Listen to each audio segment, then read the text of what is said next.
Because this is the first section after lunch, so I'm afraid you are sleepy. So I think our two keynote speakers have very heavy duty because they have to keep you awake and laughing. Okay? Okay. We have two keynote speakers in this section. The first keynote speaker is Roxanne Missingham. Am I correct? Yes. Okay. Miss Missingham is the university librarian and the chief scholarly information service at the Australian National University. Actually, I was very nervous in inviting her because at that time, Roxanne was busy in doing something. So she was very silent. So Eva and I were very nervous. However, the first reply, maybe 2 weeks later, she replied to me, and I say, yeah, we can have a keynote speak with from Australia. That's great. Which make our symposium expand almost around the Asia countries. So thank you for coming. The second keynote speaker, Sanjay Katria. I don't know, Kataria. Okay. Okay. Is the university librarian of Bennett University. He received his PhD in library and information science from MCRP University.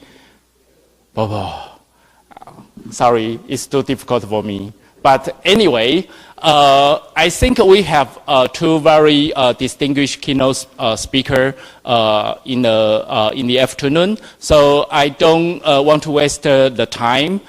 We just give them a big hand first.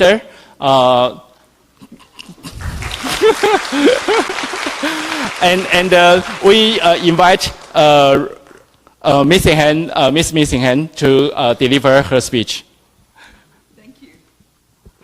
I don't follow the rule. That's very good. We will stay awake very, very well this afternoon. So, ni hai. Ni hao. Thank you so much for having me here. I've got the technology. It's going to work beautifully. I'm very grateful to be invited, and it is wonderful to be at an event which is so exciting and so good for everybody to share their knowledge.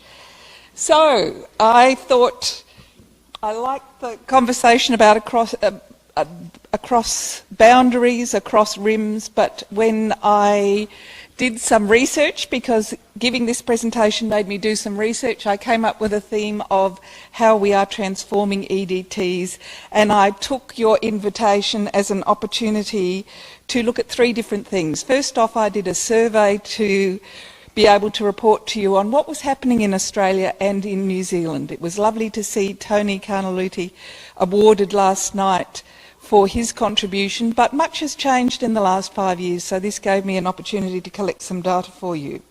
I also want to talk about how we've been transforming the PhD experience at ANU, which has actually led to a transformation in the role of the repository. And then thirdly, I look at some of the myths that we come up against with students, particularly humanities students, about the nature of ETDs and their careers, and I talk about some of the issues around that. So to start off with, theses these days are very varied. We have theses by compilation, theses by publication, we have exegesis, we have traditional theses, we have creative works. It's a wonderful opportunity for individuals, but a little bit of a time bomb in some ways. We've had presentations that have talked about format challenges, about preservation challenges, and that will keep us busy for many years to come, but it's a very exciting environment. So, Australia. So Australia is 25 million people, and this is a recent study. So we had, in 2015, over 10,000 postgraduate research students graduate. The majority of these are doctoral students. So it was very interesting to hear the Taiwanese statistics this morning. At that stage, there were over 65,000 research higher degree students enrolled at Australian universities, and it has gone up slightly since then, but stayed at much the same level. So it's quite a strong community of people who are working in the 41 universities across Australia. So what is a thesis? I thought that was a good thing to challenge us with. Margaret Kiley is a researcher at ANU whose research is around theses, and I thought that this sort of puts it in perspective. It's something we say to all the new PhD students. A PhD is very important. It's an opportunity to demonstrate real critical thinking and solid research, and students are reassured when we say to them, a PhD is 3 solid years of work, not a Nobel Prize. You have to stop some time to graduate. So, Australia and New Zealand, what are we doing? What have been the changes in digital theses? What is the landscape like these days? Why do I say we're emerging like a butterfly? So the survey was of 39 universities, and I had 33 respond, which was a very good response rate. And New Zealand has 8 universities, and I received responses from 4 of the libraries. So digital deposit. Ed yesterday talked about the emergence of digital deposit as the way of collecting theses. And I've got to say, until I did this survey, I wouldn't have predicted that we'd reached 100%. It's happened very quickly. We moved at the Australian National University to require digital deposit in 2012, but in the last 5 years the whole landscape has changed. So only one institution reported requiring hard copy and digital copy. 2 had changed just in the last 2 years from requiring both formats to digital only. So we have reached the digital world, which means there are different challenges, but it is a challenge that we all face. So the other challenge for us when we talk about theses and we talk to students, and we've had a lot of conversations for the last 2 years, is the issue of how those theses are made available to take true advantage of the digital environment. So I asked the libraries how much of the material in their repositories was available via open access. And it's, well, oops, I pressed the wrong button. So I don't know which one to press. So most universities have over 80% of their theses available in an open access form. There are only 3 universities, I'm sorry Prashant, you're one of these as well, that have significantly less than 50%, and they're, oh, he's going to show me how to use the button. Excellent. Thank you very much. And those are for completely different reasons, which is interesting. So when I asked the universities why the theses were not openly accessible, there were 3 different reasons. The first, and we've talked quite a lot about this in the last 2 days, the last day and a half, are theses that are under embargo for a period of time because of publication agreements that the students or the graduates have with publishers for books or for other materials, so they want a 12-month embargo or a 2-year embargo. The second most common type of embargo is because of Indigenous sensitivity, so it may be that it's a thesis on an Indigenous community in Australia, and they may have collected men's stories that can only be accessible to men, or they may be other Indigenous sensitivity issues.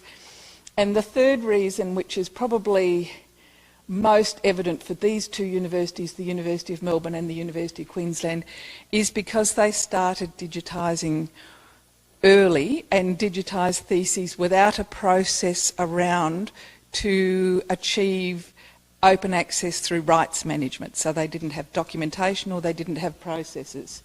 So in terms of the rights, some of those that are up at the very top, for example, the Australian National University, we used a specific section of the Copyright Act, 200AB, in order to do the digitisation, and then we only restricted the material that was already restricted.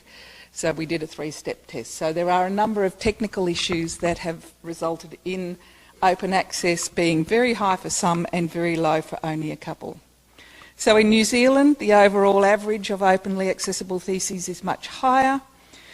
For New Zealand, the main issue is embargo, which is generally 12 months, but all were above 50%, which is really very interesting.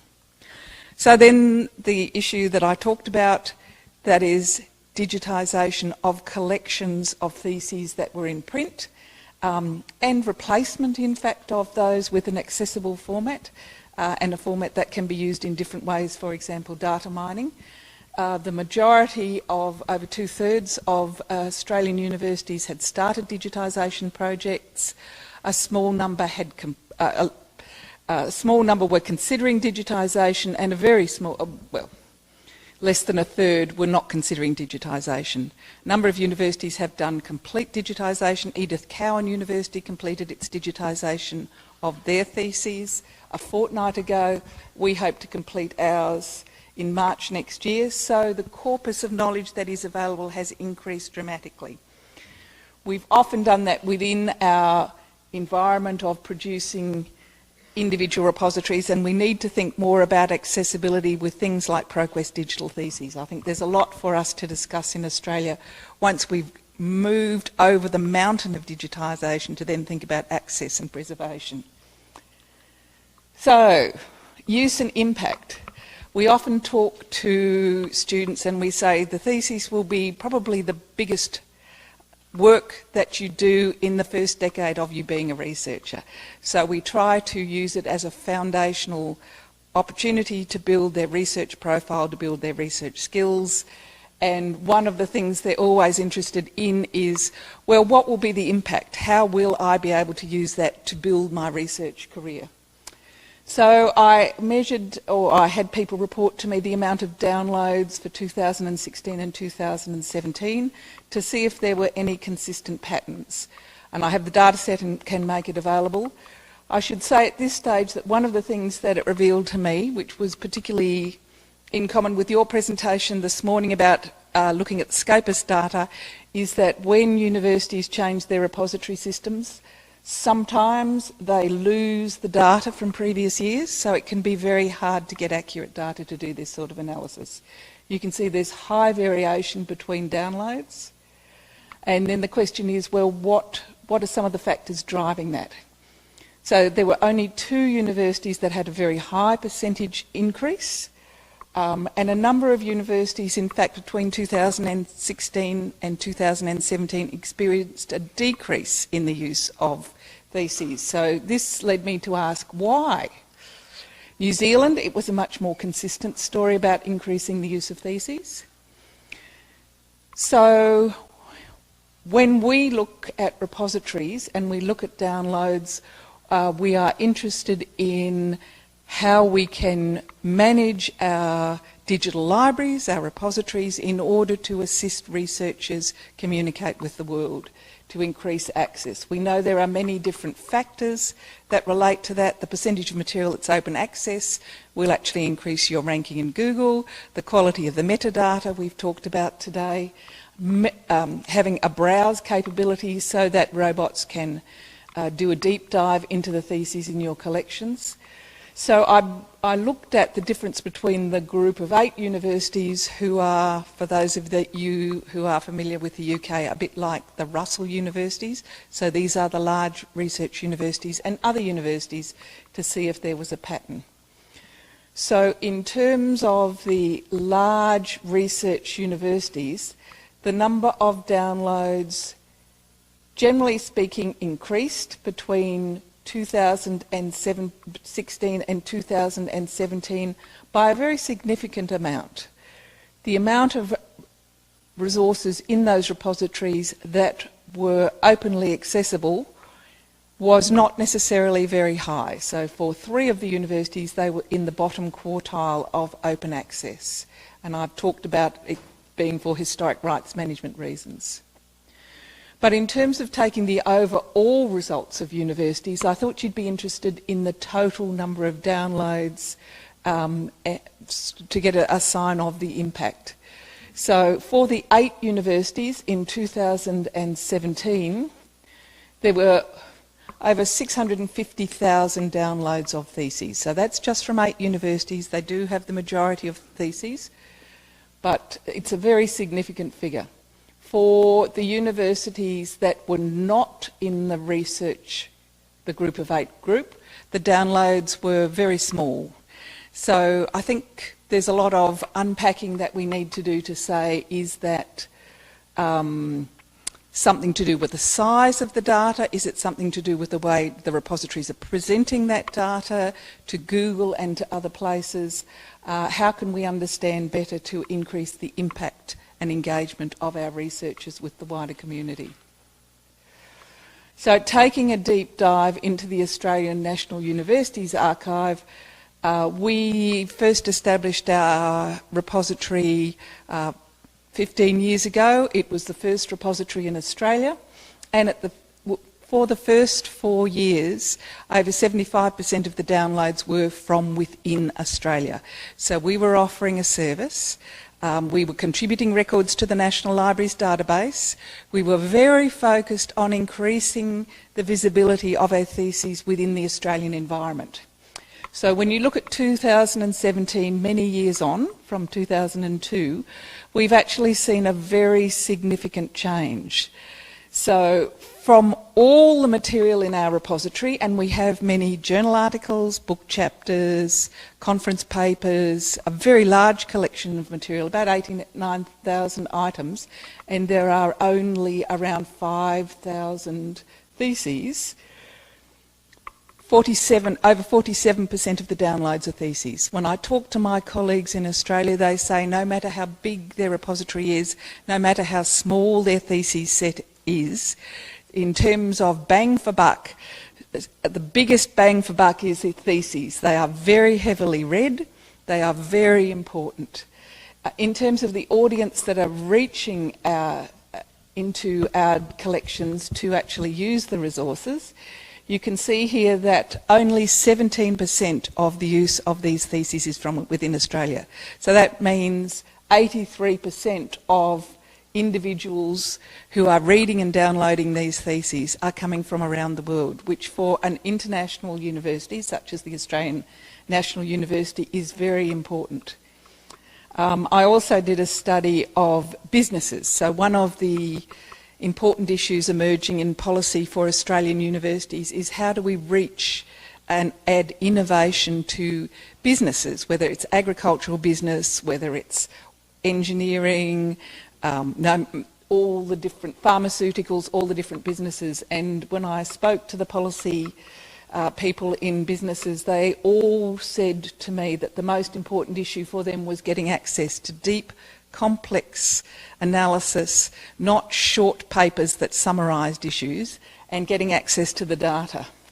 So that I've put a list of the top downloaded theses last year, and you can see the diversity of topics. So the most downloaded thesis was a history of immigration, Indian immigration and settlement in Fiji. Now, over 5,000 downloads. ANU, when it was set up by Parliament as the Commonwealth University, was given a mission to contribute to knowledge in the Asia-Pacific region. And many of the top downloaded titles that you can see are about our region, not just about Australia. So that gives us a sign of the people who are finding value in those theses. So, ANU, very strong university in terms of research. Over 53% of our students are higher degree by research students. ANU only admitted undergraduate students in the 1960s. It was established in 1946, and undergraduate students are still the smallest cohort in our university. So research students are incredibly important for us, and we are Sometimes we talk about our university as a federation of warring states rather than a well-cohesive university. And so we knew that the students' experience when they were doing a PhD could be highly variable. So the university decided they would run a project to actually look at what the future state for PhD students should be. So students have milestones, students have training, students have all sorts of experiences, and not all of them work smoothly. So in this project, a mapping was done, a 3-day exercise to find what was happening from the students' experience. Students were also involved in this project. So this was a rapid review with the idea of mapping the processes that students had to do, mapping the challenges. I should say at this stage one of the faculties had done some internal investigation and found that for their PhD students there were more than 2,000 missed milestones that year. So all of the processes students had to map, had to undertake that were required by the university were mapped on this wall. And red ones were ones that were problematic and many things were repetitive. So the mapping included people from every faculty, it included people from administration areas, it included the student administration portfolio, the examination staff, and it took 3 days to map everything to understand the student journey. We used a philosophy of user-centred design to understand what the challenges were and then look at the opportunities for the university to deliver an improved system. So I might cut this short here because what it led to for us was a reinvention in a new way of the repository. So the transformation. We looked at the need to collaborate, to innovate and to transform our experience. So in the end we have come up with a new solution for students using the IntelliDocs system, which is a form-based student invented by very astute people, which is mostly used in the finance industry. And it maps the journey. It starts at the time the student applies to be a PhD student and takes them through their journey of admission, of management during their PhD process, of recording all of their interactions with their supervisory panel, of making sure they're delivering the seminars, doing the other required steps in order for them to be a candidate that is successful through their PhD and achieve a successful experience for the university. It's led to a transformation of the role of the repository. So before, our repository ran in much the same way as you have been describing for the last couple of days. That is, at the end of the journey of the student, the thesis is completed, passed after revision or whatever, and then it comes to the repository. We manually add the metadata, check all of the information and then make it available to the world. Under this new system, the thesis comes to the repository and goes into a dark archive at the point that it is submitted for examination. So all of the metadata, the supervisors, the student's name, the title, the abstract, all comes from the authorised system. So those errors that we've talked about that are critical and problematic for us in data cleanup do not exist because they're actually coming from the university's authorised system and they've already been checked. The examining academics then examine and make comments on the thesis, and the thesis either passes, in which case it is triggered to come through to the open access repository, or to come through to the open access repository in metadata with an embargo period if that's what's required, or it's revised and again through the system there is a check that revision happens and the supervisory panel checks that and then they trigger it to come through to the repository, or it's rejected, in which case it stops, but it stays as an archival copy in the repository. So what we've achieved through this is a a transformation of the role of the repository within the business systems at the university, and one that actually helps us be effective and efficient from the student's perspective and from the perspective of the staff managing the repository. So we've aimed for, and I think are achieving, excellence in workflows. I should say we've delivered it in 6 stages, and it was only last month that the stage for the repository was delivered. So we're still working on implementing it, but we are delighted to have reached this stage. DOIs will be automatically allocated for all theses through the system. So that will enable impact and engagement to be measured through tools like altmetrics for the student for the rest of their research career. For us, we have unpublished theses in Australia. We don't have the sort of legislation people have talked about in Europe or in India. So we deal with all of the issues of unpublished theses, but the end-to-end system means that it is much more efficient and improved discoverability because the data is accurate and links to other institutional data through ORCIDs and through DOIs. So that's been quite a challenge for us. Lots of rights issues, expectations about future publications, how they can use this data and how they connect it through their ORCID identity. We want to really look after individuals in terms of their research career. And there have been some concerns from the consistent with other universities from the humanities and social sciences around this happening in the background, and with the fact that the opportunity to embargo needs to be identified at an earlier stage than it would be before. In terms of the processes about identifying embargoes, only the Deputy Vice-Chancellor of Research has the authority, has the delegation in order to embargo Thesis, and the process is very smooth in terms of getting that.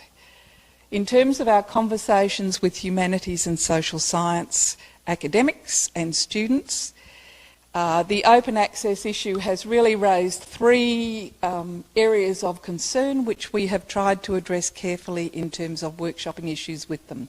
The 3 issues that they have talked about consistently is a concern that publishers will refuse to publish, and it's quite interesting because most of the PhD students who graduate have had at least 3 conference papers and 1 journal article by the time they have graduated. So they have been publishing and engaging with their scholarly community through active publications. So their thesis represents the deep component about their research, but not necessarily the first output of their research. The second is people have concerns that they will make the fortune through the first book that they publish. It's always good to have an illusion. And the third concern, and it was terrific to hear the paper this morning, has been about plagiarism. So in relation to those, in relation to the first issue, we always refer to the great literature in terms of publisher preferences. We've only ever had 1 publisher that has had an issue, but we emphasise the difference for our cohort who have unpublished theses between a thesis and a scholarly monograph, and the additional 2 or 3 years that needs to go into making a scholarly monograph. In terms of making the fortune, we actually did a study at the Australian National University of authors to see, was there a fortune in scholarly publishing? Who's made a fortune in scholarly publishing? Anyone here? No. But, you know, who knows? So we asked academics what had they published during their career, because we thought we were interested to know. So book chapters, quite significant, and we asked them what had they published in the last year. So this was a 2016 data set. Journal articles were clearly, and not surprisingly, very strong.